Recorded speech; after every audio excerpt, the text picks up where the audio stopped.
l'art de dire non avec tact. Salut à toi, j'espère que tu n'as pas oublié ta petite doudoune ce matin parce que ça commence à rafraîchir sérieusement dehors. Allez, on se réchauffe ensemble et pour ça, quoi de mieux que de parler d'un sujet essentiel pour ta sérénité au boulot et dans ta vie perso. Dire non avec tact. Oui, on va apprendre à poser des limites parce que dire non, c'est souvent dire oui à soi-même. Pourquoi dire non est un super pouvoir? Tu le sais sûrement déjà, mais dire oui à tout, ça finit par peser. À force d'accepter toutes les demandes, on se retrouve vite submergé et notre propre to-do list part en vrille. Pourtant, on continue de dire oui, parfois par peur de décevoir, parfois par culpabilité. Mais ce que beaucoup ignorent, c'est que dire non n'est pas un signe de faiblesse ou d'égoïsme, au contraire.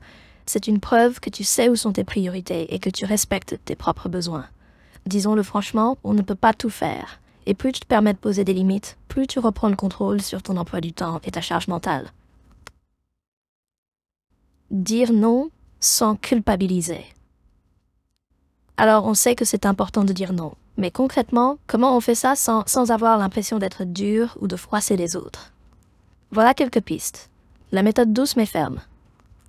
Quand tu dis non, inutile de t'excuser ou de te justifier pendant 5 minutes. Un simple « désolé, je ne peux pas cette fois-ci » fait déjà le job. C'est direct, c'est honnête et c'est suffisant.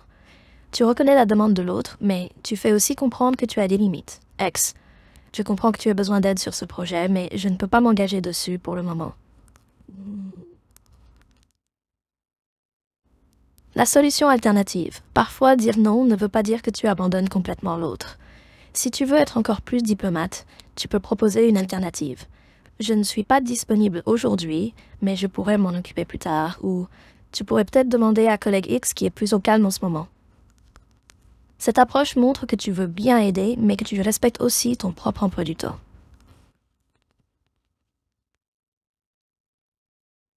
La méthode préventive. Si tu sais qu'on te sollicite souvent, une bonne technique est de poser des limites en amont. Par exemple, avant qu'on te demande de l'aide pour un projet supplémentaire, fais savoir que tu es déjà bien chargé cette semaine.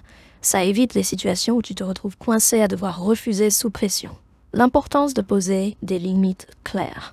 Pourquoi est-ce important de savoir dire non? Simplement parce que dire oui à tout, c'est comme vouloir t'apporter 10 balles en même temps. Tu vas forcément en laisser tomber une. En disant non, tu choisis sur quoi tu vas te concentrer.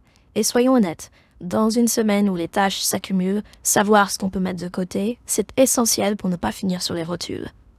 De plus, tes collègues et tes proches finiront par comprendre que tu as des priorités et te respecteront davantage pour cela, car tu montres que tu es responsable de ton temps et de ton énergie. Exercice pratique pour poser ses limites. Allez, pour rendre tout ça concret, je te propose 2 petits exercices cette semaine. 1. Le test du non réfléchi. La prochaine fois qu'on te demande quelque chose, prends une pause avant de répondre. Respire et demande-toi. Est-ce que j'ai vraiment le temps et l'énergie pour ça? Si la réponse est non, dis-le de manière claire et bienveillante sans te sentir obligé d'accepter par habitude. 2. Liste tes priorités. Note tes 3 priorités de la semaine. Ce sont les tâches qui méritent ton oui. Pour tout le reste, sois plus vigilante sur les demandes qui te parasitent ou te détournent de ces objectifs. Ce petit exercice de clarté te permettra de filtrer naturellement les distractions. Gérer les réactions des autres. Le fait est que parfois, les gens n'aiment pas qu'on leur dise non. Mais si tu leur expliques calmement pourquoi tu ne peux pas t'engager, la majorité comprendra. Et si ce n'est pas le cas, rappelle-toi que ce n'est pas ton rôle de tout faire. Tu n'es pas là pour combler les manques des autres ou porter le monde sur tes épaules. Tu peux aussi avoir des discussions en amont avec ton équipe ou tes proches pour leur expliquer ton besoin de poser des limites plus claires. Ça facilitera les choses à long terme et ça évitera les malentendus. Et si tu disais non à toi-même? Et oui, parfois, il faut aussi savoir se dire non à soi-même. On a tendance à se rajouter des tonnes de choses à faire, simplement parce qu'on pense qu'on doit toujours en faire plus. Apprendre à se dire non, c'est aussi reconnaître ses limites personnelles et accepter qu'on ne peut pas tout accomplir d'un coup. C'est prendre soin de soi. Et ça, c'est la meilleure forme de respect que tu puisses t'accorder. Partager tes expériences. Et toi, comment gères-tu les demandes au travail ou dans ta vie personnelle? Est-ce que tu arrives à dire non quand il le faut ou est-ce que ça te semble encore difficile? Si tu as des anecdotes ou des doutes, partage-les avec nous dans les commentaires. Peut-être qu'on pourra trouver des astuces ensemble pour t'aider à mieux poser tes limites. On se quitte là-dessus pour cette semaine. N'oublie pas, dire non, c'est poser des limites pour protéger ton énergie, tes priorités et ton bien-être. Prends soin de toi. Et à lundi prochain.